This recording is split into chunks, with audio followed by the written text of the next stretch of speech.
In 1994, South Africa inspired the world as millions of people queued patiently to vote in the country's first democratic elections. It was the end of apartheid, the forced division of people by the color of their skin. "We, the people of South Africa," said the Freedom Charter of the African National Congress, "declare that our country belongs to everyone, and that all the people shall share in the wealth.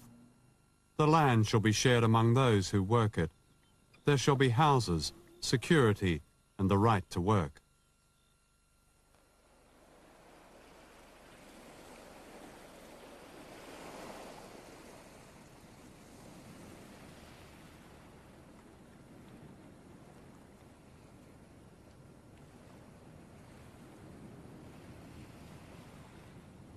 This is Robben Island off Cape Town, where Nelson Mandela and thousands of political prisoners were banished.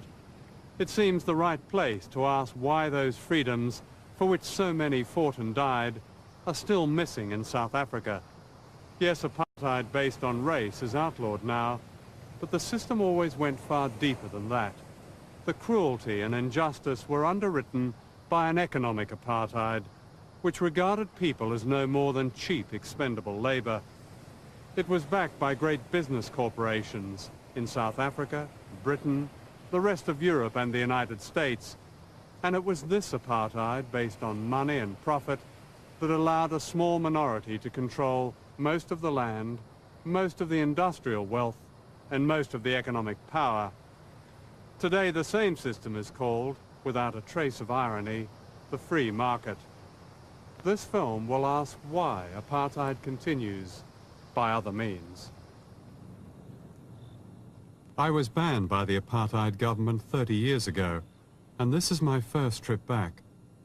Robben Island was my starting point, and my guide was a former ANC resistance fighter, Ahmed Kathrada, known as Kathy, who spent 18 years in this prison. This here was the president's cell. So this was Nelson Mandela's cell? That's right. Mm-hmm.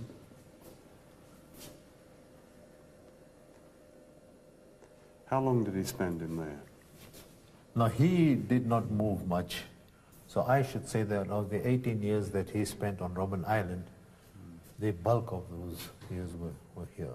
What was in the cell when we first came was a sisal mat and 3 blankets. And after a while, they gave us the felt mat as well.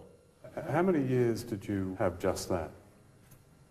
We slept on the ground for about 14 of the 18 years that we spent on Robben Island. And I was the only non-African among the 7 of us here. So when we had to change into prison clothes, I was given the regulation shirt, jersey, canvas jacket, long trousers, socks, shoes. My colleagues were given short trousers. But there's a rationale behind why they were given short trousers. In South Africa, and unfortunately even now, Africans are still regarded as children. You find terminology in our homes, in white homes in particular. You talk of your garden boy, your kitchen girl. Regardless of age, boys wear short trousers. So Mandela had to wear short trousers. Unfortunately, our white compatriots have not been generous enough to recognize that when President Mandela talks of reconciliation and forgiveness, they have forgotten or refused to see what it is he has forgiven. This was the crime of apartheid. Deliberately and systematically, people were dispossessed of their land and their rights and the essentials of life. Tens of thousands of children died when their families were wrenched apart. Today, behind the modern face of democracy, 87% of all African children suffer poor health. A quarter of children under the age of 6 suffer chronic malnutrition. Yet time and again, the African people found the spirit to rise up. In 1976, in Soweto, hundreds of schoolchildren confronted white police who opened fire on them. It was the children's action and courage that led to international sanctions. By the 1980s, a general uprising had begun. The apartheid regime began to panic. White privilege that amounted to one of the highest standards of living on earth was clearly at risk. F.W. de Klerk, a so-called moderate, became president and in 1990 made this historic announcement. The prohibition of the African National Congress, the Pan-Africanist Congress, the South African Communist Party and a number of subsidiary organizations is being rescinded. De Klerk's strategy was to seize the initiative and co-opt the ANC leadership. The white establishment and its backers in Washington and London wanted above all to maintain power over the economy and to keep South Africa safe for international capital, regardless of the colour of its government. Behind these very public meetings, the ANC met secretly with the regime. A special relationship developed, in which accommodating the demands of the old apartheid order began to take precedence over the spirit of the Freedom Charter.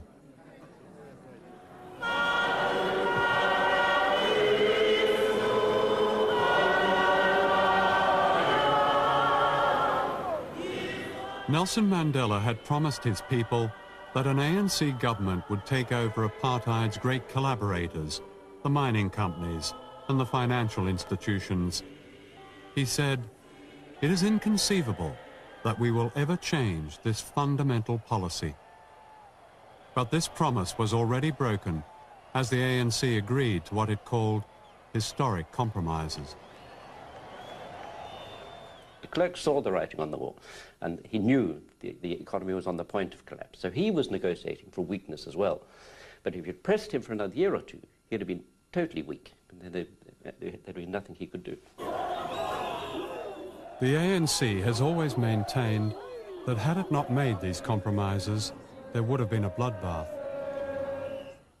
No, they were very serious compromises. There might have been, I don't think necessarily a bloodbath. A lot of people might have died. But a lot of people have died since 1994 anyway, and probably more have died since then. Not only through the violence, which is a tip of the iceberg of people dying, but people have continued to die in vast numbers from malnutrition and preventable illness. Out of these deals with the regime grew the ANC's policy of reconciliation. But reconciliation for whom? Who would make the sacrifices? How was it possible for the victims of a form of genocide to reconcile with their oppressors?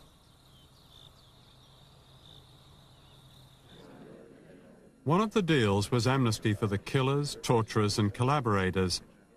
All they had to do was take part in a Truth and Reconciliation Commission, a kind of public confessional in which they didn't have to say sorry and there was no justice, and people got away literally with murder.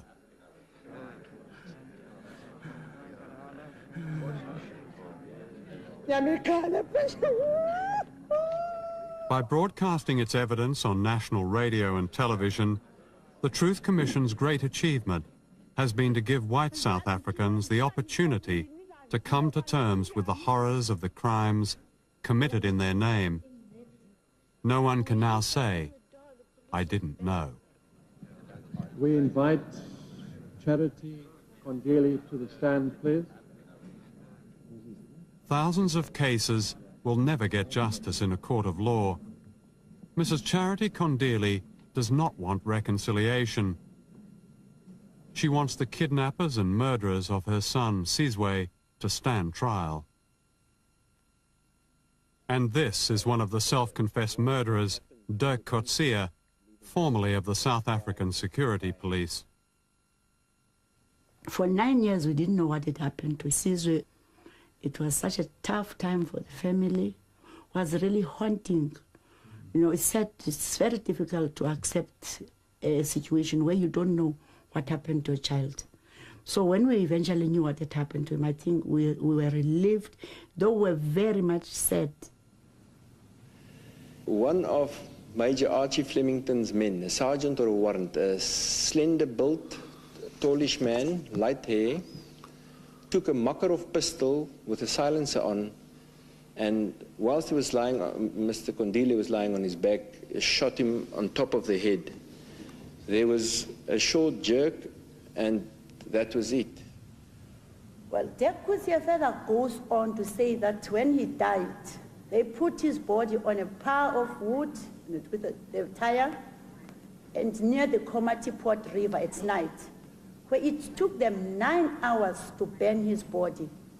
And Dekusia further says that whilst they were burning his body, the flesh was smelling good, and they were having beers at that time. So it was like a bride to them, according to Dekusia. And as a mother, I feel that no matter whether it was politics fighting for the land, no matter who, I don't think he deserved all that treatment. I feel it was grossly inhuman. I feel if they could have killed him and gave us the body or left it in the field there, I feel that this was tantamount to cannibalism or even satanism. Good evening, ladies and gentlemen. Welcome once. This is a popular TV show called People of the South. Its celebrity guest is Dirk Coetzee, introduced by the host as the Honourable Assassin. The Honourable Assassin, Dirk Coetzee.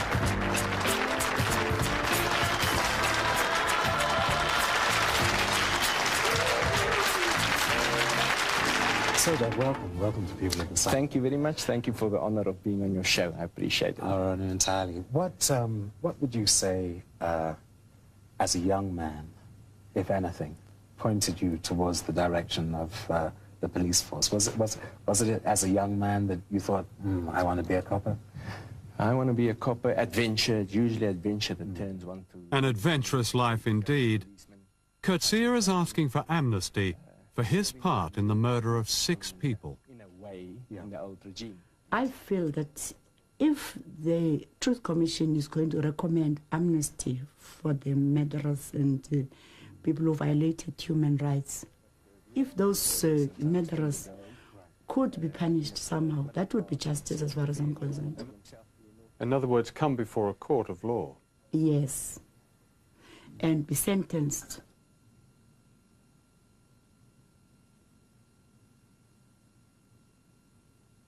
They're looking at what one individual did to another individual. But apartheid was not about what one individual did to another individual.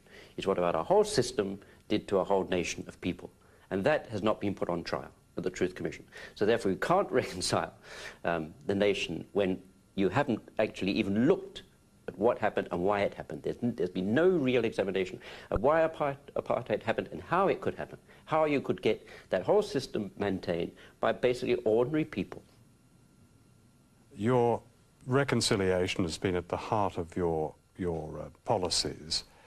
Do you sometimes reflect on the fact that there really isn't a single leading figure in the old power structure, the military, business, and others, that have shown really any public remorse for what happened during the apartheid regime?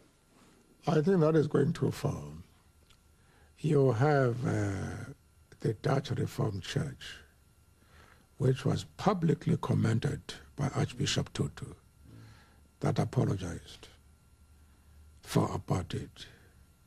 You have individuals like Leon Wessels, Rolf Meyer, who were members of the cabinet, who have apologized generally. What, of course, the public wants is that somebody must be able to say, we authorized people, our men, to kill so-and-so. That is not forthcoming, but the general apology has been made. I think that it's a great deal of concern that people like de Klerk have tried to avoid the responsibility. I think it's a great deal, it's a tragedy. And once, of course, he took that line, Many of us colleagues, you see, also took that line. Not one military general has applied for amnesty, and not a single judge has come forward. Yet it was the judiciary that gave apartheid a veneer of respectability. Today, many of the same judges are administering the law in the new South Africa. Reconciliation is not going to a Truth and Reconciliation Commission and publicly apologizing for your sins. It's actually the government introducing measures which will redistribute wealth from those who benefited under apartheid to those who suffered under apartheid. Now that to us would have been what true conciliation is all about. And the failure to do that, I think, has made the whole reconciliation process a bit of a farce. This is Sandton Municipality in Johannesburg. Here, in fortified splendor, live some of the richest people in the world. Representing 5% of the population, they and the rest of white South Africa control 88% of the national wealth. And yet they, not the majority, are the material beneficiaries of democracy. No longer international pariahs, they can now travel and play sport and do business wherever in the world they like, secure in the delusion that they gave freedom to the majority. They've been asked to give up nothing, not even a modest wealth tax. Crime is the issue behind the razor wire and the alarm systems, not the great crime of apartheid that destroyed millions of lives and stole the nation's wealth. There is a lot of property crime, but it's also the code for the encroachment of the unemployed across the old dividing lines between black and white. What is remarkable is the degree of restraint exercised by the impoverished majority, given the continuing display of wealth by a minority and the adaptation of many of the injustices of the past. This is Alexandra, literally across the road from wealthy Sandton, a community of 500,000 people squeezed into an area of less than a square mile and a half, where the majority have no jobs, and up to 15 families live in one slum. And although they drive past it, many whites hardly know it exists. How long will people accept the conditions they're living in here? I think already there are signs of disillusionment and, in a way, resentment, beginning to show in the township. It's not only Alexandra, I think other townships as well. So if nothing happens between, now and 99, I think most people will begin to say, why should I vote? What change does it make? And to me, in order for reconciliation to be meaningful, I think we have to talk about transforming society fundamentally so that, black people don't feel like we are once more sacrificing. We sacrificed under apartheid, and again, we're sacrificing unemployment within a place like Alexandra, for example, as I said, 60%. Now, those people will continue to resent their white, counterparts, as long as, these disparities continue to exist.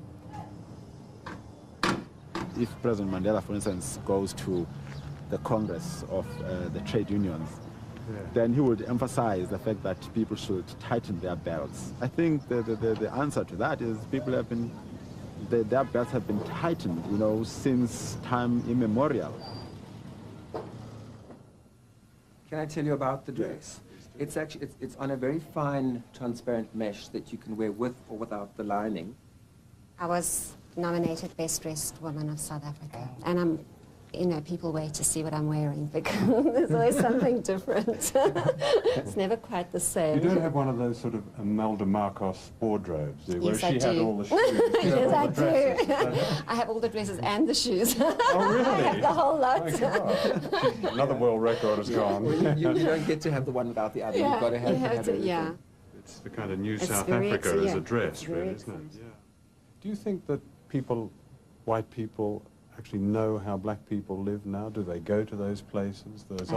I think there's a far greater awareness now, definitely. I would say we know, but we don't go. Yeah. You know, you're crazy. But, you know, now with the abolishment of apartheid, you find a lot of black people who can afford it have now moved into the so-called white areas, which is fabulous for them. The jewellery she's wearing is worth more than £100,000. Half the African people of South Africa have an income of less than £12 a week. I must say, a bit difficult to find somebody who supported apartheid. These days, everyone seems to be against it. Everyone because nobody wants to, No, we were all there. And a lot of people supported it at the time. Like I say, I didn't. I always felt uncomfortable. And I don't think anyone's now going to say how great apartheid was, so you're going to have to search really hard. You're going to look under every bed and under every bush and every rock.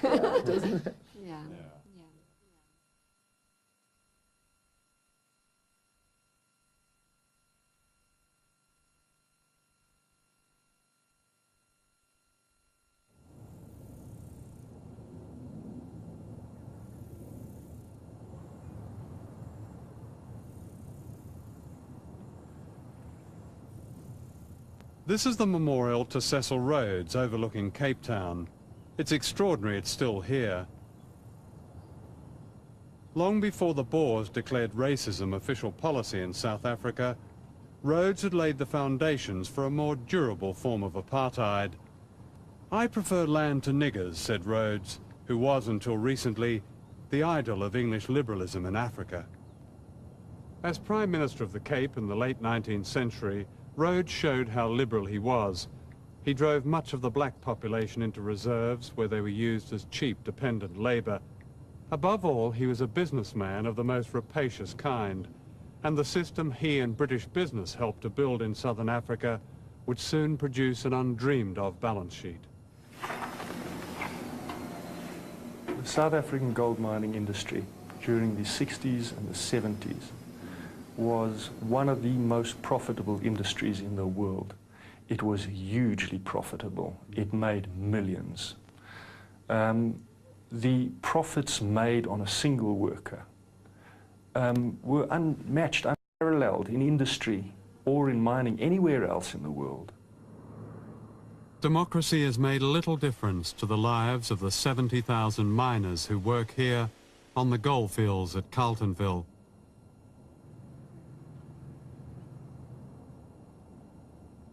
The local miners' union representative, Franz Bellini, makes his daily calls to find out how many men were killed or injured overnight. Last night there was no fatal accident, save for Friday, where 2 people were killed.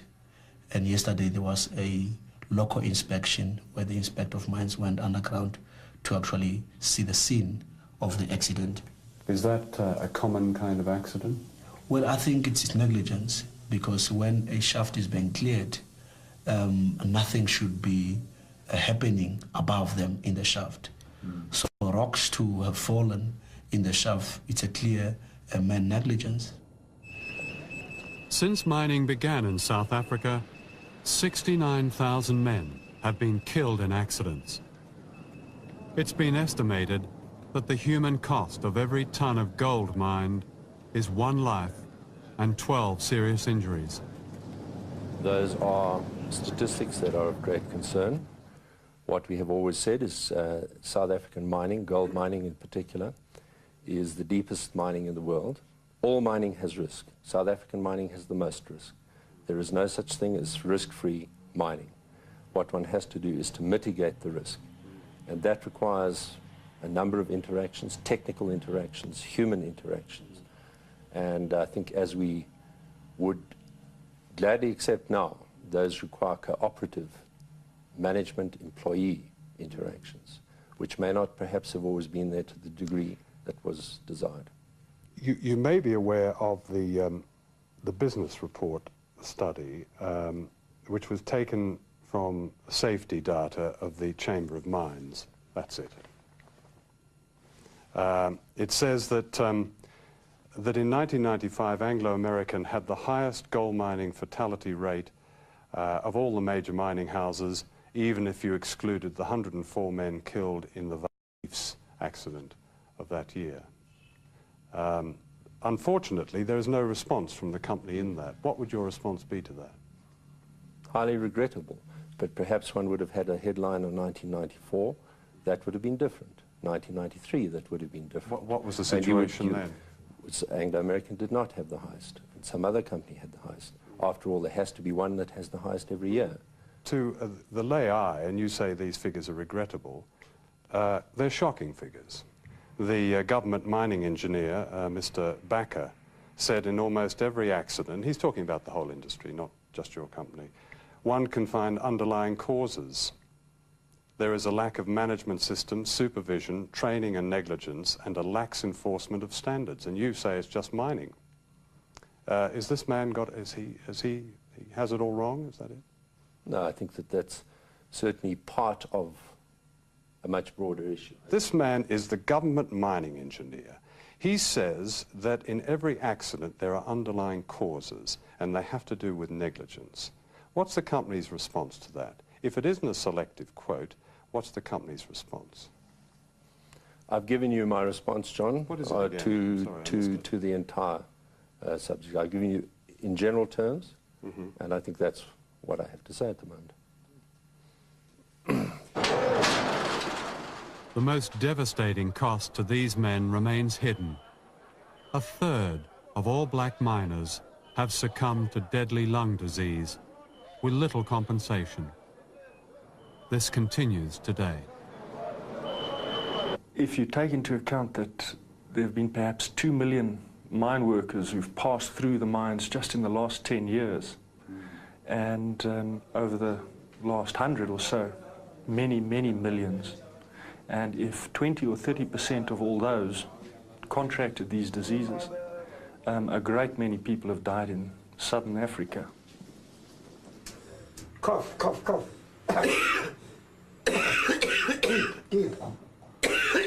Cough. I think that what's being done around dust is appalling.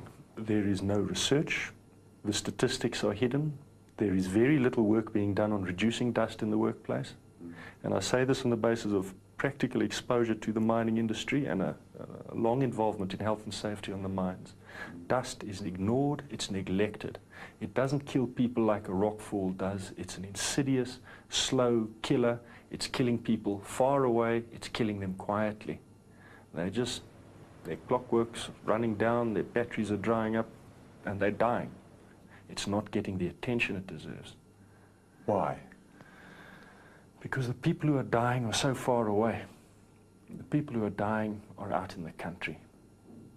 The people who are dying aren't important people. They're not important people? Not in the South African context. What do you mean? They're rural people. They're poor people. They're people without a voice. They're people who are inarticulate. They're people on the fringes. They're working class people. In neighboring countries, in our most remote rural areas, these are the people who have no voice, they have no say, they have no influence. They simply die quietly. What has changed under democracy? Well, references to race and unequal treatment in terms of the amount of compensation people are entitled to, those have been removed from the Act. But the bottom line is the same. Is black mine workers are getting sick on the mines and they're going home, they're being left untreated, impoverished, and they're dying. Nothing has changed at all. Some of the research that is recently being done in this country suggests that a third of all miners are suffering some form of quite serious disease as a result of their occupational disease. But they come away with very little. That's the point. Certainly levels of compensation have changed and are changing further. How are they changing? The amounts have been increased. By what?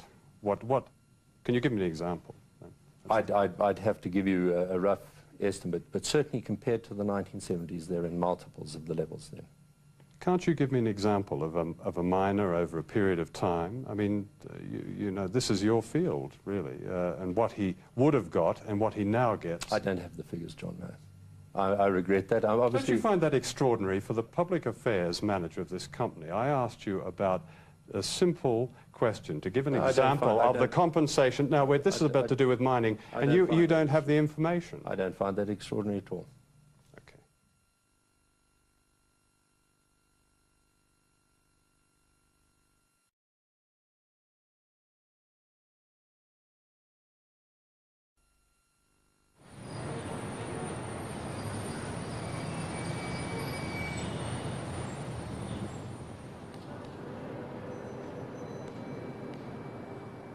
Before the electronic revolution, this was the trading floor of the Johannesburg Stock Exchange.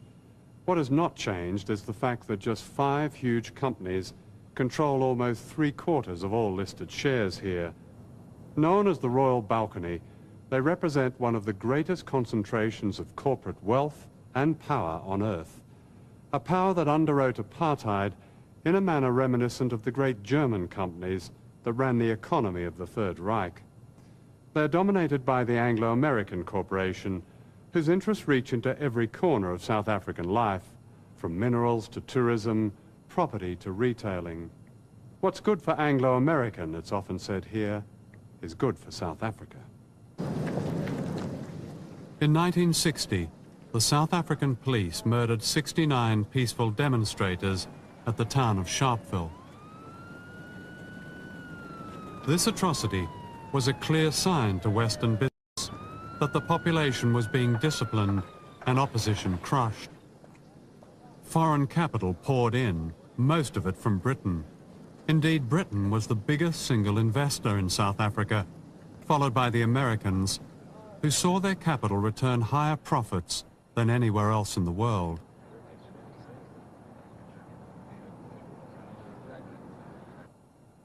The ANC's most important historic compromise was to reinforce the economic power of these pillars of apartheid. The ideals of the Freedom Charter were replaced by a policy favoring big business and the free market. Apartheid's chief economic manager, Chris Stiles, governor of the Reserve Bank under the old regime, kept his job. The former economic system, he said, had served the country well. Under democracy, foreign investment has tripled, profits have risen, and jobs have disappeared at the rate of 100,000 a year. Those multinational companies that continued doing business with the apartheid regime, Coca-Cola, Siemens, BMW, Shell, and Mercedes-Benz, are prospering. We are seeking to establish, said Trevor Manuel, the finance minister, an environment in which winners flourish. You must remember that the best way to introduce transformation is to do so without dislocating any aspect of our public life. And we do not want to challenge big business in a way where they can take fright and take away their monies. We are changing the whole economic aspect of this country, but it has to be done skillfully by discussions with stakeholders, and where we're unable to agree, to push on. Do you reflect that the Freedom Charter, and paraphrasing, did say or did aspire to the people of this country really owning its wealth? Is that something that's still possible? Why not? They are already beginning to share in that wealth. The affirmative action as far as business is concerned, you are having now blacks, Africans, coloreds, and Indians involved in companies which command billions of assets, something totally new in this history of this country. That is taking a share in the wealth of that country. Since the ANC came to power, inequality among blacks has risen as the class gap has opened up. People power is being taken over by a black elite, an extension of the black middle class created by the apartheid regime as a buffer to real change. This is Cyril Ramaphosa, former head of the Miners' Union, and today a member of the ANC's national executive and a millionaire businessman, seen here with mining magnate Nicky Oppenheimer. It was Ramaphosa who negotiated the ANC's historic compromises. By using black faces in the boardroom, the old power structure has gained access to the new political establishment. In terms of South Africa's policies towards the rest of the world, I read that in Bangkok this year you said we are willing to deal with any region irrespective of the internal policies of any country. Is that correct? Oh, yeah, certainly. What would have happened to South Africa, though, if that had been applied to the ANC during the struggle, if that attitude of tolerance had been applied, surely apartheid might have lasted longer than it did. There's a real fundamental difference with apartheid. There is no country anywhere in the world where discrimination and oppression is part of the legal system. The real resentment of the world and why South Africa was regarded as enforcing an evil system is the fact that racism was entrenched in the constitution of the country and in its laws. And also, some of the Western countries are lagging behind countries like in the Middle East, where in a country like Saudi Arabia, students enjoy benefits I have not seen anywhere in the world, where students study free, and in university they are actually paid no less than $300 a month for studying free. You don't find a thing like that in the West. Perhaps the price that's paid, though, is Saudi Arabia's appalling human rights record. What does human rights record mean? Does poverty of a large section of the people, disease, ignorance, medical services that they cannot afford, is not that part of a bad human rights record? President Suharto has demonstrated... That's the same argument put forward by the Indonesian dictator General Suharto, whose regime is responsible for the deaths of 200,000 people in East Timor. Suharto has given large amounts of money to the ANC, and President Mandela has given him South Africa's highest honor. Well, congratulations.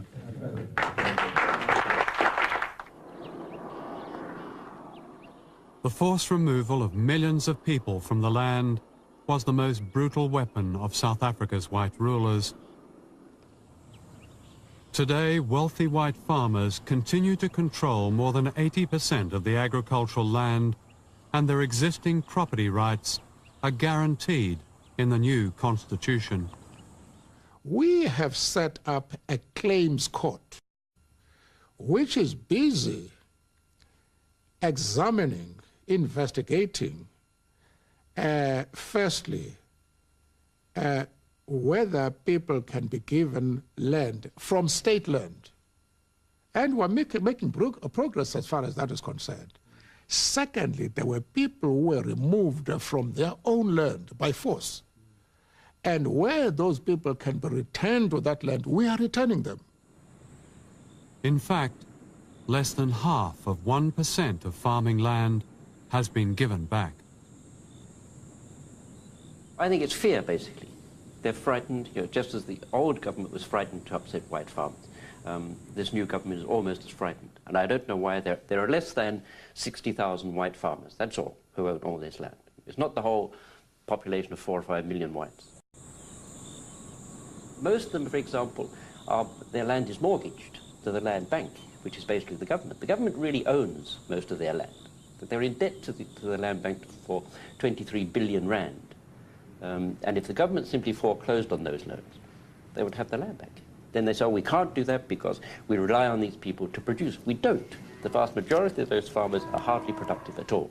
Most of our agriculture is produced, or produce comes from 3% of the arable land. Now that 3% is owned by a tiny group of extremely wealthy white farmers.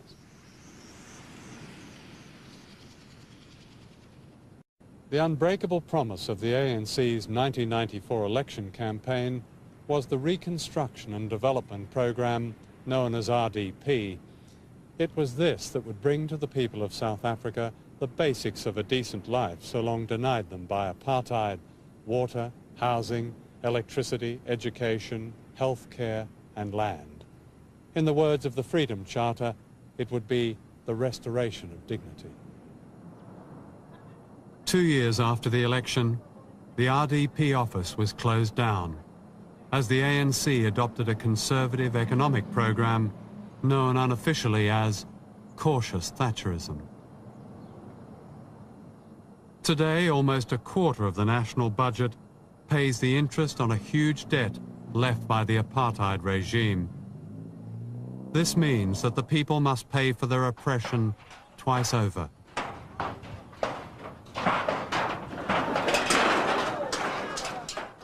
It was the great hope of people that scenes like this would never happen again.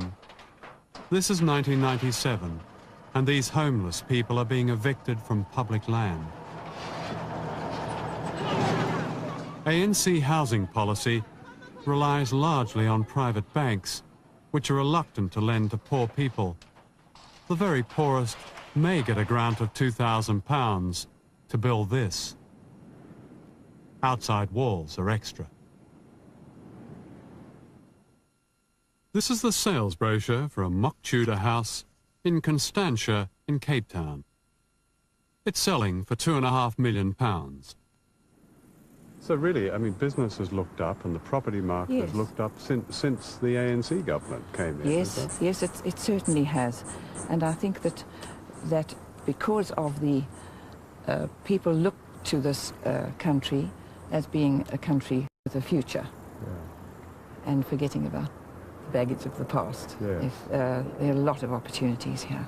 But has lifestyle changed at all? I don't think that there are many changes at all, other than, as I say, a change of attitude. There is a definite change of attitude. Now, I understand you sold Mark Thatcher his house. Could you tell me something about that? He bought a very beautiful house in Upper Constantia. A lot of character, beautiful views, exquisite garden, and lovely reception rooms. It really has a lovely atmosphere. In a way, it's has a bit of an African flavour. And I know that Baroness Thatcher liked the house. She was there and admired the views and thought it was a lovely home for her son and for her grandchildren. She's a great friend of South Africa. She's been supportive over the years. Yeah. She's fantastic. More than 1 million people have been given access to running water. It's one of the government's success stories. Yet up to 14 million still have no reliable water supply.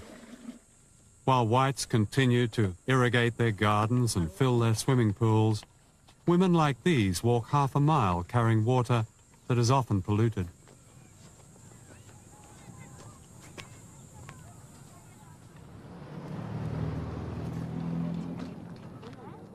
These homeless women near Cape Town are building their own houses, having raised the money themselves, proving that given the resources, people will do the job. They are a symbol of what is possible. We are going to change the South Africa. The people will change South Africa. Yes. Now it's better to do ourselves. That's why we said it's our dreams.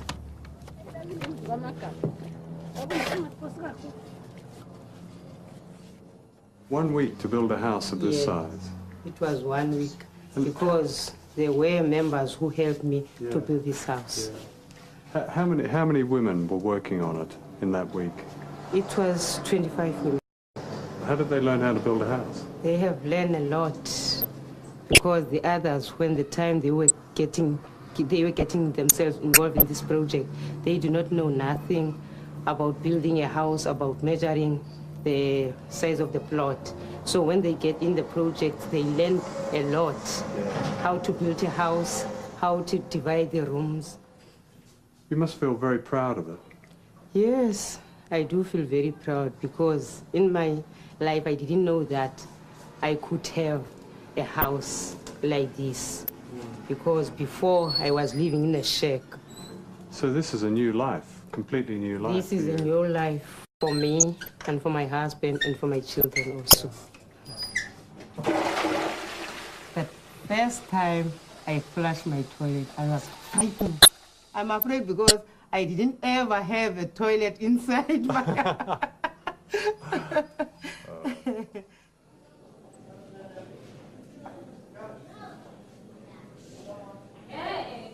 One of the outstanding achievements of the new South Africa has come from the Ministry of Health, led by a courageous woman, Dr. Nkosazana Zuma. The rule of apartheid left 87% of black children in poor health, many of them malnourished and stunted. There is now free health care for pregnant women and children under 6. Clinics have been built where there was none, and millions of children have been immunized against rampant diseases like polio. Last year, abortion was legalized, and in the first 6 months of the new law, 13,000 women did not die, nor were they subjected to the indignity and pain of backstreet abortion, which was a unique feature of life and death under apartheid. A humane society, said the minister, does not happen as a miracle.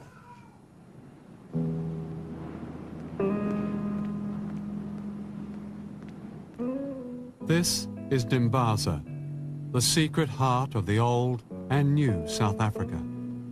In places like this, 1 million people were dumped by the white regime. When the trucks brought the first people here to a windswept hillside without water, the children were the first to die. And here lie 500 of them. We are housing redundant people in Dimbaza, said a government official. People who cannot render productive service. Today, the people here are redundant yet again. It's ironic that the children's graveyard is now an industrial graveyard, as foreign-owned factories built by the apartheid state as a showcase have mostly closed down, leaving 70% unemployed.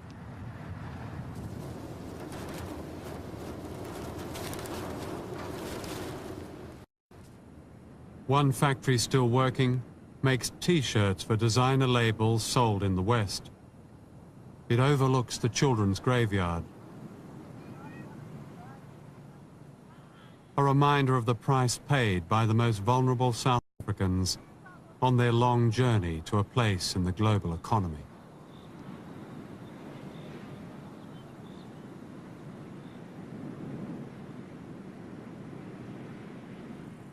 Coming back to South Africa, I've been surprised to discover a generosity of spirit that survived the atrocities of apartheid. It's a humanism expressed in a distinctly African notion that people are people through other people. This sense of community and sharing is not without the usual frailties, but the evidence of its resilience is everywhere in this country, and this film has been a tribute to that vibrant quality. But tributes are not enough. Did people vote to exchange apartheid for a democracy of privilege and poverty? Did all that celebration take place so that the new South Africa might be slotted into a predetermined economic system? A global apartheid whose only certainty is that the rich get richer and the poor poorer. Nelson Mandela himself has said, "How many times have the liberators betrayed the ordinary people at the moment of victory? If the ANC does not deliver the goods, the people must do to it what they have done to the apartheid regime." It was the ordinary people of South Africa who set the pace of change. It was their humanity and their courage that triumphed here, proving that fundamental change is possible. It will be a tragedy for all of us if their continuing struggle goes unrewarded, for its inspiration and lessons are universal.